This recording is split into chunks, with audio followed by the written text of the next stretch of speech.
ఇది గడ్డి గులాబీ మొక్క అన్నమాట. రోజుకి 5-6 పువ్వులు బాగా పూసేది. దీన్ని పందికొక్క వచ్చి ఇట్లాగా ఆగం చేసేసి రోజు పీకేస్తుంది అనమాట. ఈ మొక్కనే పని కట్టుకొని ఇంకా పైన కూడా ఉందండి, దాన్ని కూడా పీకేస్తుంది.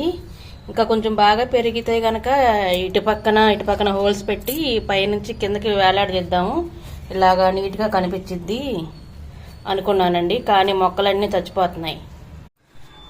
ఇదిగోండి ఈ చెట్టు పాకింది చూసారా, ఇది ఒకసారి ఫ్లవర్ ఎగ్జిబిషన్, ప్లాంట్ ఎగ్జిబిషన్ పెడితే మొక్క 40 రూపాయలు పెట్టి కొనుక్కొచ్చాం అనమాట.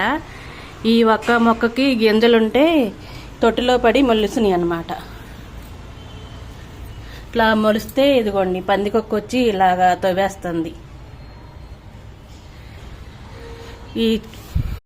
ఈ మొక్క తొట్టి నిండా బాగా పాకిద్ది, నక్షత్రాల్లాగా రెడ్ ఫ్లవర్స్ అన్నీ బాగా పోస్తాయి అలా అనుకున్నానండి.